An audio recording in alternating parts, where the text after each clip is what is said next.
राधे राधे जी। आज की कथा में आप सभी भक्तों का हार्दिक स्वागत है। भगवान श्री कृष्ण और श्रीमती राधा रानी की कृपा सदैव आप और आपके समस्त परिवार पर बनी रहे। विष्णु का ध्यान करके आज की पावन कथा का प्रारंभ करते हैं। जिन भक्तों ने इससे पहले के अध्याय नहीं सुने हैं तो आप सभी से अनुरोध है कि इस कथा को मतलब आज की कथा को सुनने के बाद पिछले अध्याय जरूर सुन लीजिए। इससे आपको आज की कथा समझने में आसानी होगी।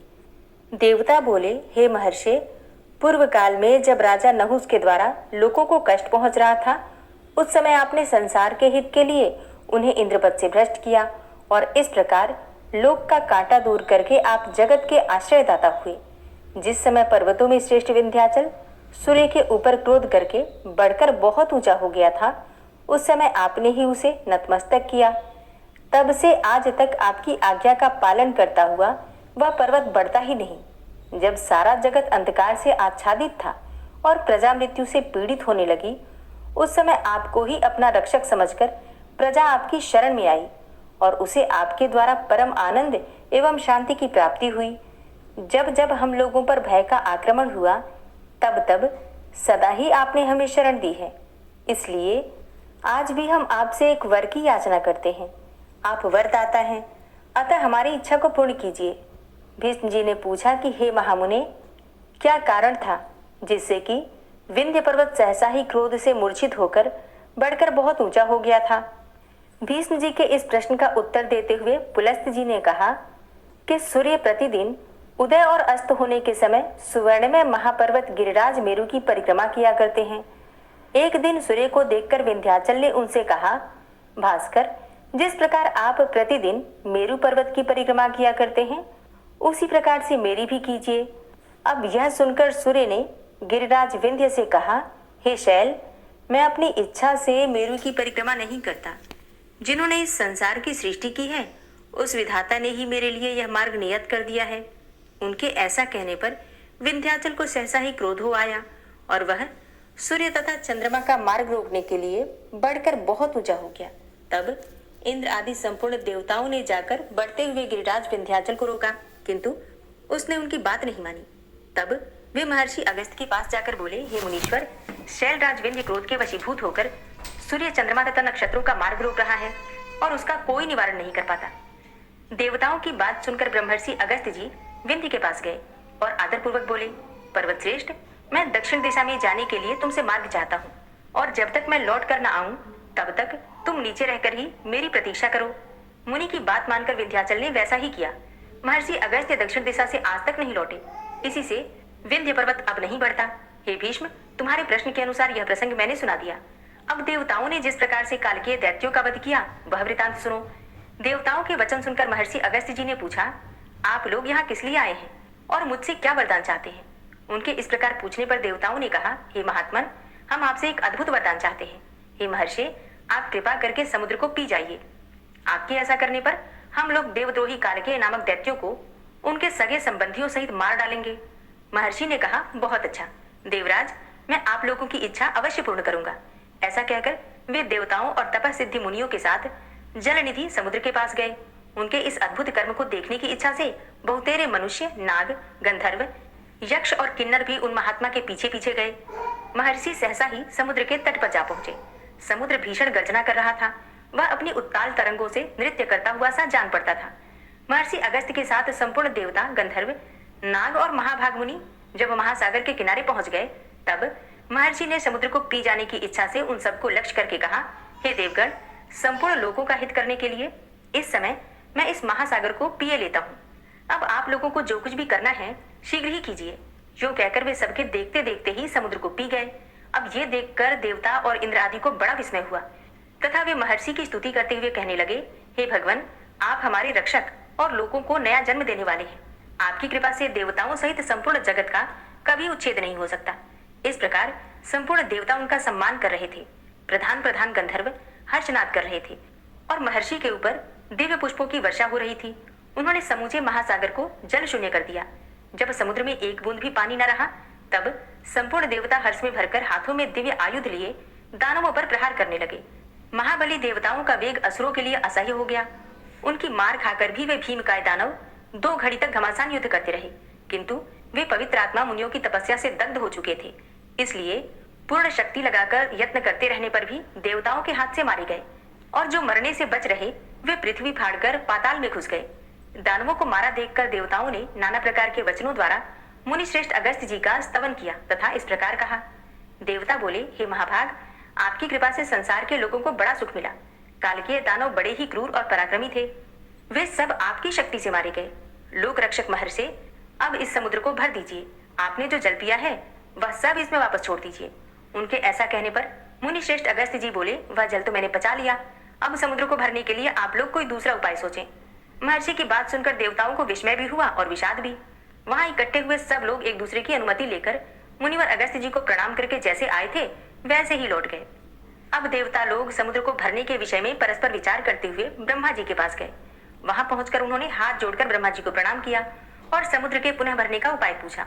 तब लोक पितामह ब्रह्मा जी ने उनसे कहा, देवताओं, तुम सब लोग अपनी इच्छा के अनुसार अपने अपने अभीष्ट स्थान को लौट जाओ। अब बहुत दिनों के बाद समुद्र अपनी पूर्वावस्था को प्राप्त होगा। महाराज भगीरथ अपने कुटुंबी जनों को तारने के लिए गंगा जी को लाएंगे और उन्हीं के जल से पुनः समुद्र को भर देंगे। ऐसा कहकर ब्रह्मा जी ने देवताओं और ऋषियों को भेज दिया।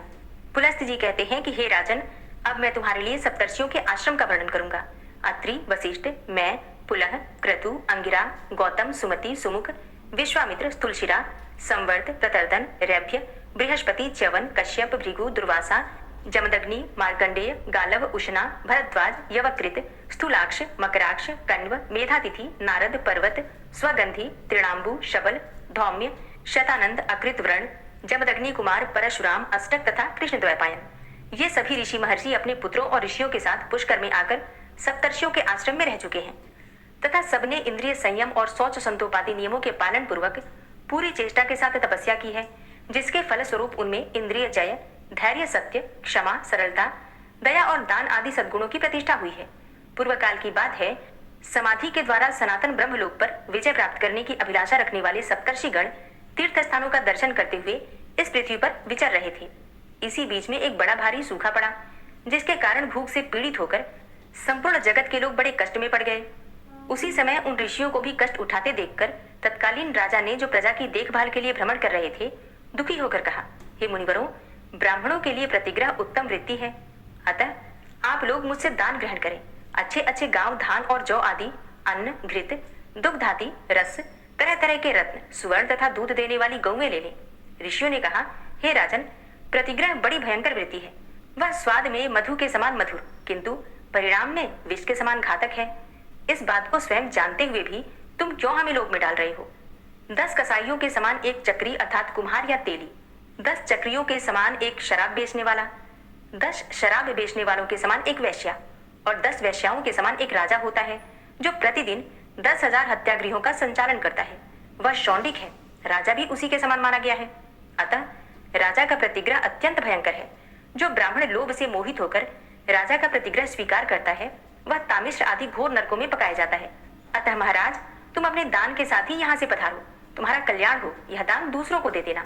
यह कहकर वे सप्तर्षि वन में चले गए। तदनंतर राजा की आज्ञा से उसके मंत्रियों ने गूलर के फलों में सोना भरकर उन्हें पृथ्वी पर बिखेर दिया। सप्तर्षि अन्न के दाने बीनते हुए वहां पहुंचे तो उन फलों को भी उन्होंने हाथ में उठाया। उन्हें भारी जानकर अत्रि ने कहा कि ये फल ग्रहण करने योग्य नहीं है। हमारी ज्ञान शक्ति पर मोह का पर्दा नहीं पड़ा, हम मंदबुद्धि नहीं हो गए हैं, हम समझदार हैं, ज्ञानी हैं। अतः इस बात को भली भांति समझते हैं कि वे गूलर के फल सुवर्ण से भरे हैं। धन सिर्फ इसी लोक में आनंददायक होता है, मृत्यु के बाद तो वह बहेड़ी अर्थात कटु परिणाम को उत्पन्न करता है। अतः जो सुख एवं अनंत पद की इच्छा रखता हो, उसे तो इसे कदापि नहीं लेना चाहिए। वशिष्ठ जी ने कहा, इस लोक में धन संचय की अपेक्षा तपस्या का संचय ही श्रेष्ठ है। जो सब प्रकार के लौकिक संग्रहों का परित्याग कर देता है, उसके सारे उपद्रव शांत हो जाते हैं। संग्रह करने वाला कोई भी मनुष्य ऐसा नहीं है जो सुखी रह सके। ब्राह्मण जैसे जैसे प्रतिग्रह का त्याग करता है, वैसे ही वैसे संतोष के कारण उसके ब्रह्म तेज की वृद्धि होती है। एक ओर अकिंचनता और दूसरी ओर राज्य को तराजू पर रखकर तोला गया तो राज्य की अपेक्षा अकिंचनता का ही परिणाम भारी रहा। इसलिए जितात्मा पुरुष के लिए कुछ भी संग्रह न करना ही श्रेष्ठ है।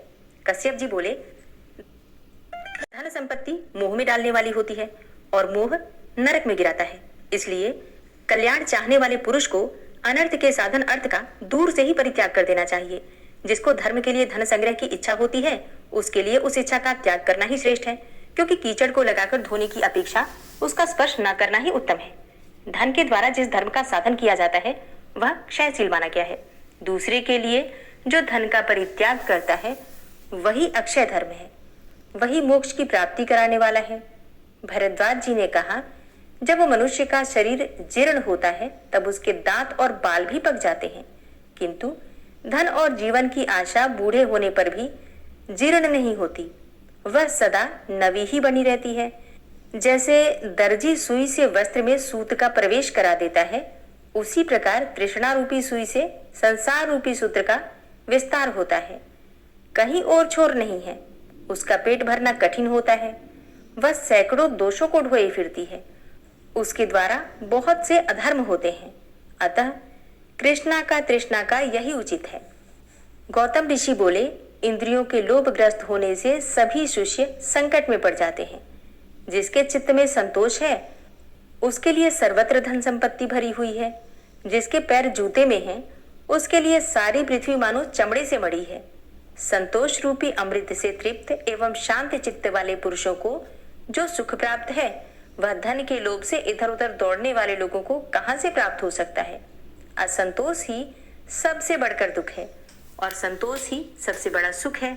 अतः सुख चाहने वाले पुरुष को सदा ही संतुष्ट रहना चाहिए।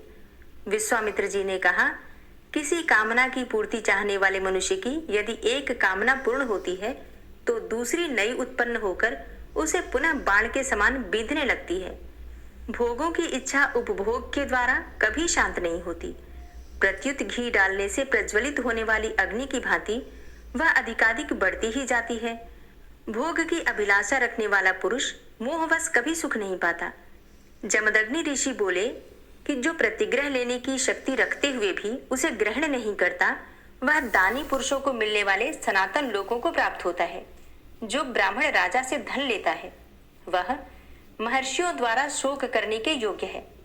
उस मूर्ख को नरक यातना का भय नहीं दिखाई देता। प्रतिग्रह लेने में समर्थ होकर भी उसमें प्रवृत्त नहीं होना चाहिए, क्योंकि प्रतिग्रह से ब्राह्मणों का ब्रह्म तेज नष्ट हो जाता है। अरुंधति ने कहा, तृष्णा का आदि अंत नहीं है, वह सदा शरीर के भीतर ही व्याप्त रहती है। दुष्ट बुद्धि वाले पुरुषों के लिए जिसका त्याग करना कठिन है, जो शरीर के जीर्ण होने पर भी जीर्ण नहीं होती तथा जो प्राणांतककारी रोग के समान है, उस तृष्णा का त्याग करने वाले को ही सुख मिलता है। पशुशक बोले, धर्मपरायण विद्वान पुरुष जैसा आचरण करते हैं, आत्म कल्याण की इच्छा रखने वाले विद्वान पुरुष को वैसा ही आचरण करना चाहिए।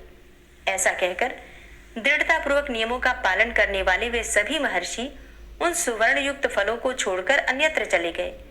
घूमते घामते वे मध्य पुष्कर में गए, जहां अकस्मात आए हुए शुनह सख नामक परिव्राजक से उनकी भेंट हुई। उसके साथ वे किसी वन में गए।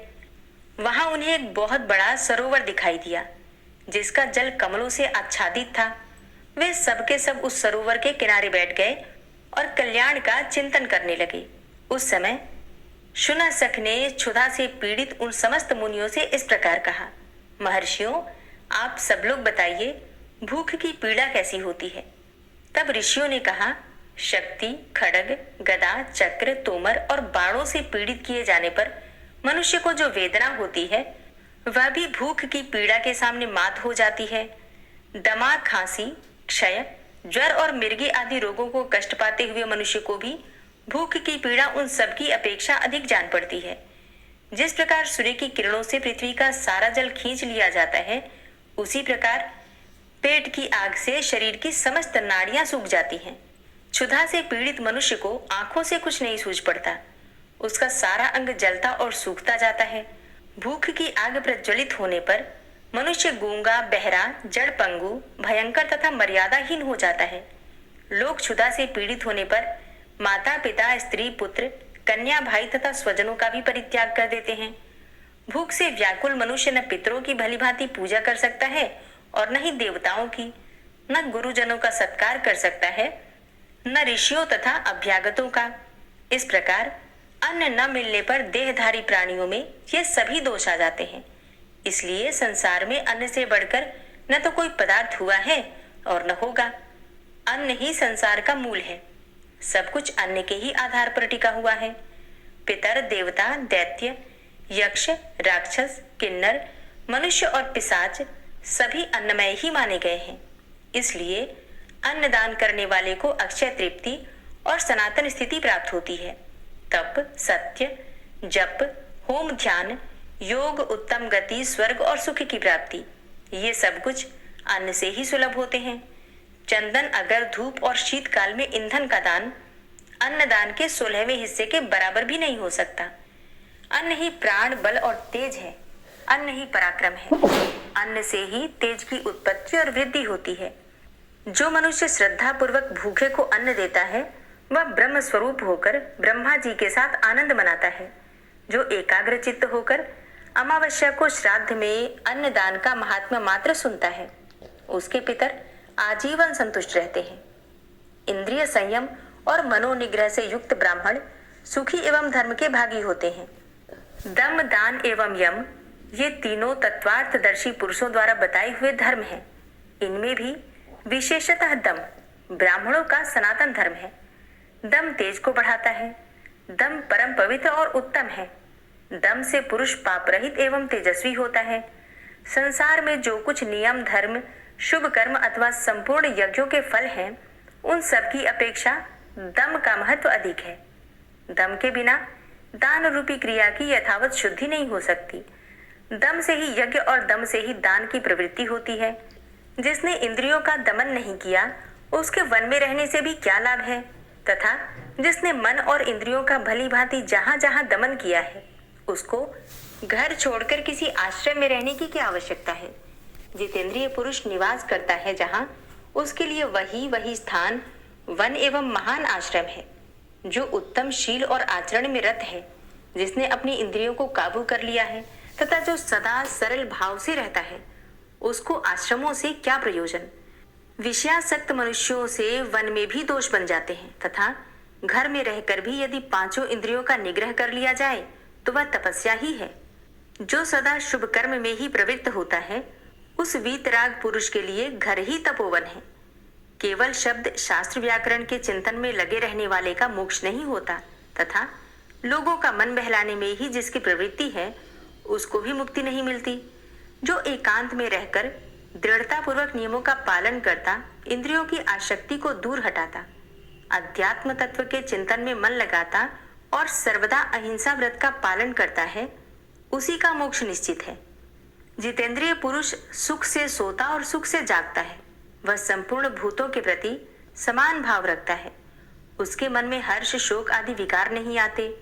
छेड़ा हुआ सिंह, अत्यंत रोष से भरा हुआ सर्प तथा सदा कुपित रहने वाला शत्रु भी वैसा अनिष्ट नहीं कर सकता जैसा कि संयम रहित चित्त कर डालता है। हरे कृष्णा।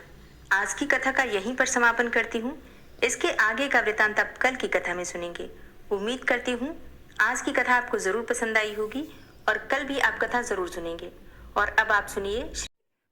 ओम विश्वं विश्वरूपचटकारो भूत भव्य भवत्प्रभु भूतकृत भूतभृत भावो भूतात्मा भूतवाहन भूतात्मा परमात्मा च मुक्तानां परमागति अव्ययः पुरुषः साक्षी क्षेत्रज्ञो अक्षर एव च योगो योग विदाम नेता प्रधान पुरुषेश्वरः नारसिंह वपु श्रीमान केशवः पुरुषोत्तम सर्वः शर्वः शिवस्थाणुर्भूतादिर्निधिर्व्ययः संभवो भावनो भर्ता प्रभवः प्रभुरीश्वरः स्वयंभू शंभुरादित्यः पुष्कराक्षो महास्वनः अनादिनिधनो धाता विधाता धातुरुत्तमः अप्रमेयो ऋषिकेश पद्मनाभो अमरप्रभु विश्वकर्मा मनुस्त्वष्टा स्थविष्ठः स्थविरो ध्रुवः अग्राह्यः शाश्वतः कृष्णो लोहिताक्षः प्रतर्दनः प्रभूतस्त्रिककुब्धाम पवित्रं मङ्गलं परम् ईशानः प्राणदः प्राणो ज्येष्ठः श्रेष्ठः प्रजापति हिरण्यगर्भो भूगर्भो माधवो मधुसूदनः ईश्वरो विक्रमी धन्वी मेधावी विक्रमः क्रमः अनुत्तमो दुराधर्षः कृतज्ञः कृतिरात्मवान् सुरेशः शरणं शर्म विश्वरेताः प्रजाभवः अह संवत्सरो व्याल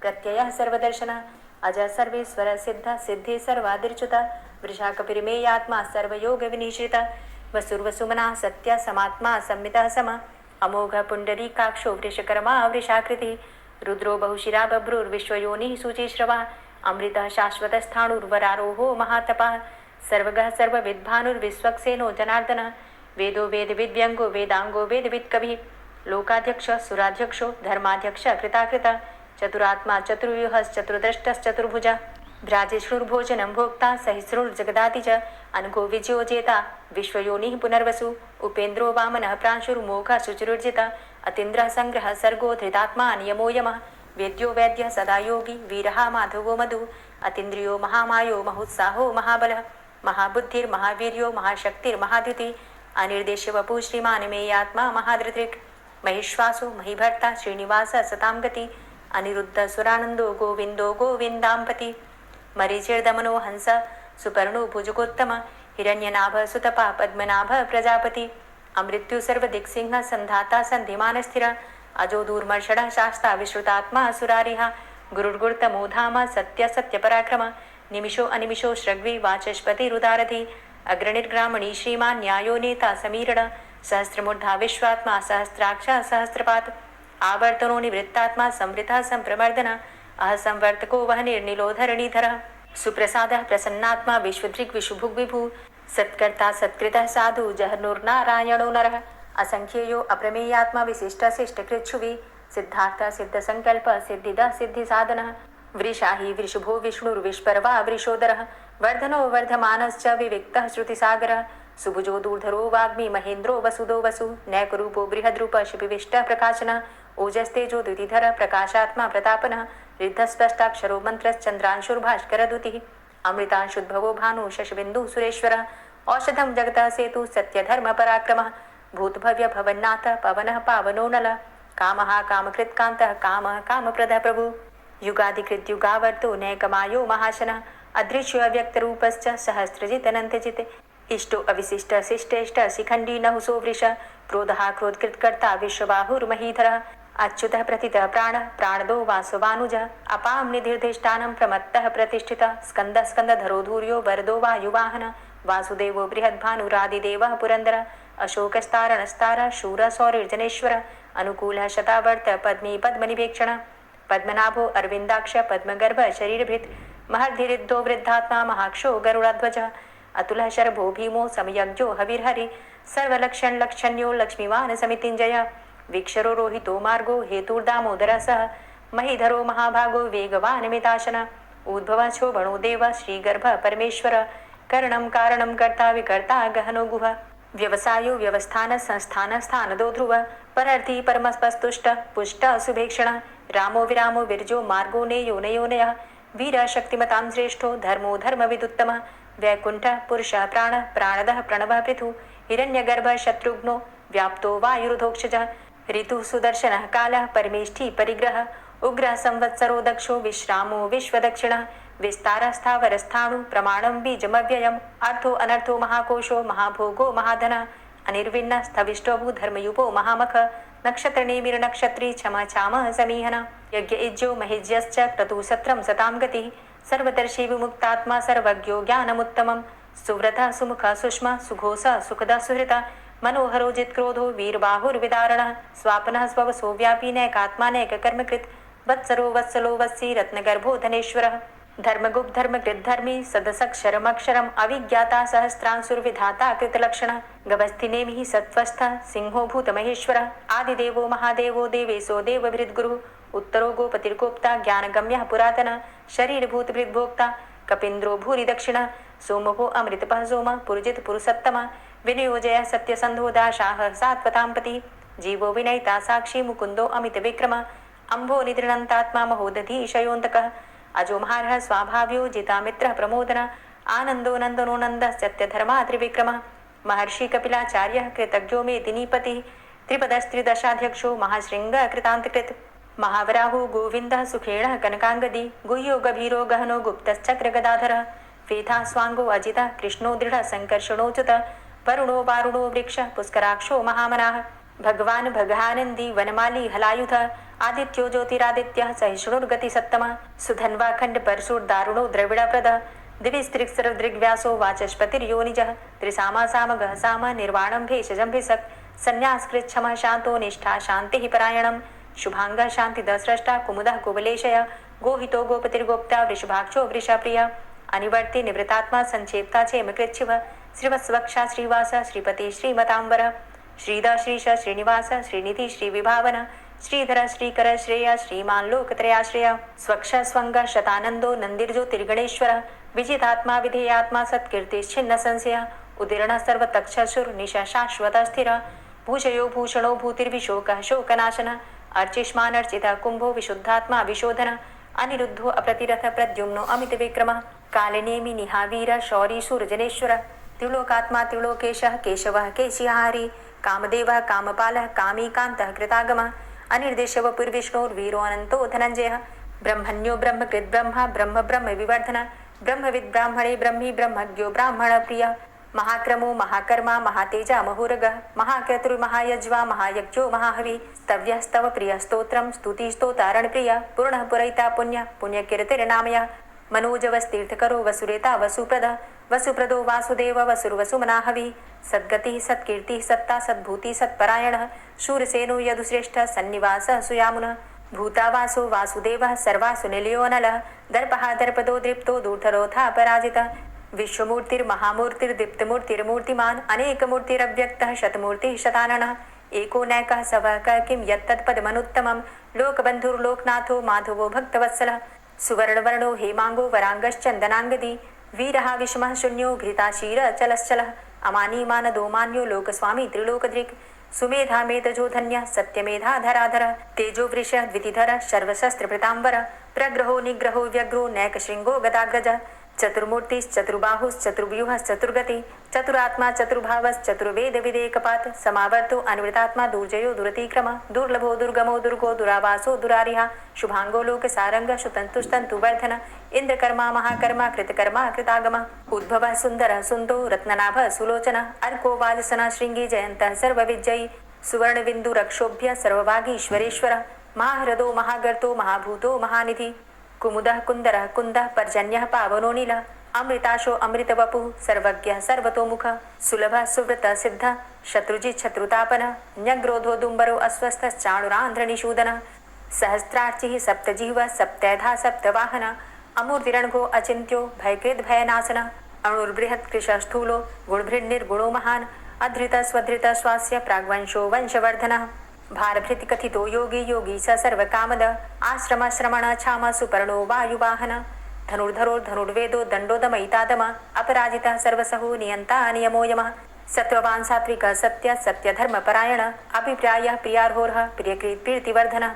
विहाय सगतिर्ज्योति सुरुचिर्हुद्भुग्विभु रविर्विलोचनः सूर्य सविता रविलोचनः अनन्तो हुद्भुग्भोक्ता सुखदो नैकजोग्रज अनिर्विण्ण सदामर्षि लोकाधिष्ठानमद्भुतः सनात सनातन्तमः कपिलः कपिरप्ययः स्वस्तिदा स्वस्तिकृत् स्वस्ति स्वस्तिभुक् स्वस्ति दक्षिणः रौद्रः कुण्डली चक्रे विक्रमयुर्जितशासनः शब्दातिगः शब्दशः शिशिरः शर्वरीकरः अक्रूरः पेशलो दक्षो दक्षिणः क्षमिणाम्बरः विद्वतमो वित्भय पुण्यशमनकीर्तन उत्तारणो दुष्कृतिः पुण्यो दुःस्वप्ननाशन वीरः रक्षणः सन्तो जीवनः पर्यवस्थितः अनन्तरूपो अनन्तसृर्जितमन्युर्भयापः चतुरष्ट्रो गभीरात्मा विदिशो व्यादिशो दिश अनादिर्भूर्भुवो लक्ष्मी सुवीरो रुचिराङ्गद जननो जन्मादिर्भीमो भीमपराक्रम आधारनीलयोधाता पुष्पहासः प्रजागर ऊर्ध्वगः सत्पथाचारः प्राणदः प्रणवपण प्रमाणं प्राणनीलयः प्राणभृत् प्राणजीवनः तत्त्वं तत्त्वविदेकात्मा जन्म मृत्यु जरातिग भूर्भुवस्वस्तरुस्तारः सविता प्रपितामह यज्ञो यज्ञपतिर्यज्वा यज्ञाङ्गो यज्ञवाहन यज्ञभृद्यज्ञकृद्यज्ञ यज्ञभुग्यज्ञसाधन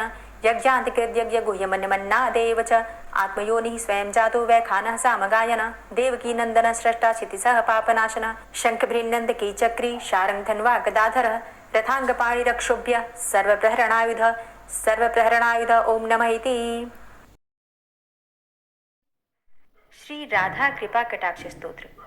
मुनीन्द्र वृंद वंदिते त्रिलोक शोक हारिणी प्रसन्न वक्त्र पंकजे निकुंज भूविलासिनी व्रजेन्द्र भानुनंदिनी व्रजेन्द्र सूनु संगते कदा करिष्यसि मां कृपा कटाक्ष भाजनम् अशोक वृक्ष वल्लरी वितान मंडप स्थिते प्रवाल बाल पल्लव प्रभारुणान्ध्रि कोमले वराभय स्फुरत्करे प्रभूत संपदालये कदा करिष्यसि मां कृपा कटाक्ष भाजनम् अनङ्गरङ्ग मङ्गलं प्रसङ्गभङ्गुरं भ्रुवां सविभ्रमं ससम्भ्रमं दृगन्तबाणपातनय निरन्तरं वशीकृत प्रतीतनन्दनन्दने कदा करिष्यसि मां कृपाकटाक्षभाजनम्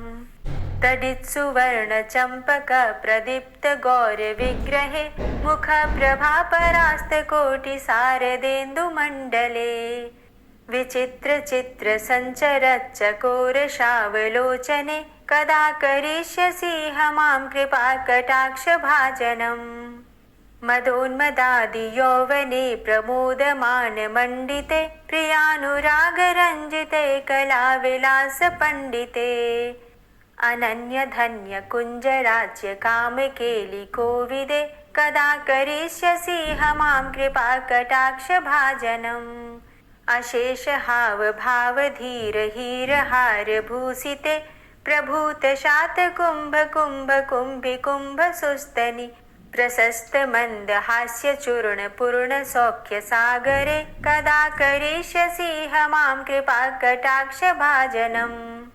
मृणालवालवल्लरीतरङ्गरङ्गदौर्लते लताग्रलास्यलोलनीललोचनावलोकने ललल्लुलन्मिलन्मनोज्ञमुग्धमोहिनाश्रिते कदा करिष्यसि मां कृपाकटाक्षभाजनम् सुवर्णमल्लिकाञ्चितत्रिरेखकम्बुकण्ठगे त्रिसूत्रमङ्गलीगुणत्रिरत्नदीप्तिदीधिते सलोलनीलकुन्तलप्रसूनगुच्छगुम्फिते कदा करिष्यसि मां कृपाकटाक्षभाजनम् नितम्बबिम्बलम्बमानपुष्पमेखलागुणे प्रशस्तरत्नकिङ्किणीकलापमध्यमञ्जुले करीन्द्रशुण्डदण्डिकावरोहशोभगोरुके कदा करिष्यसि मां कृपाकटाक्षभाजनम् अनेकमन्त्रनादमञ्जुनूपुरारवस्खलत् समाजराजहंसवंश निक्वणाति गौरवे विलोलहेमवल्लरी विडम्बिचारुचङ्क्रमे कदा करिष्यसि मां कृपाकटाक्षभाजनम् अनन्तकोटिविष्णुलोकनम्रपद्मजार्चिते हिमाद्रिजापुलोमजाविरिञ्चिजावरप्रदे अपारसिद्धिरिद्धिदिग्धसत्पदाङ्गुलीनखे कदा करिष्यसि मां कृपाकटाक्षभाजनम् मखेश्वरी क्रियेश्वरी स्वधेश्वरी सुरेश्वरी त्रिवेदभारतीश्वरी प्रमाणशासनेश्वरी रमेश्वरी क्षमेश्वरी प्रमोदकाननेश्वरी व्रजेश्वरी व्रजाधिपे श्रीराधिके नमोऽस्तुते इतीममद्भुतं स्तवं निशम्य भानुनन्दिनी करोतु सन्ततं जनं कृपाकटाक्षभाजनम् भवेत्तदैव सञ्चितत्रिरूपकर्मनाशनं लभेत्तदा ब्रजेन्द्रसूनुमण्डलप्रवेशनम् जय जय श्री राधे, जय जय श्री राधे। दोस्तों, उम्मीद करती हूँ आज की कथा आपको ज़रूर पसंद आई होगी। तो अगर कथा पसंद आई हो तो वीडियो को लाइक ज़रूर किया कीजिए और अगर संभव हो तो वीडियो को ज़्यादा से ज़्यादा शेयर कीजिए। और हाँ, कमेंट बॉक्स में राधे राधे ज़रूर लिखा कीजिए। और जो भक्त इस चैनल पर पहली बार आए हैं, अभी तक आपने चैनल को सब्सक्राइब नहीं किया है, तो आज की वीडियो अगर आपको अच्छी लगे तो चैनल को सब्सक्राइब करके बेल आइकन को ज़रूर प्रेस कर लीजिए। इससे ये होगा कि इस चैनल पर जो भी नई वीडियो अपलोड होंगी उनकी नोटिफिकेशन आपको सही समय पर प्राप्त होगी। मिलती हूँ मैं आपसे अगली वीडियो में, तब तक के लिए जय श्री राधे।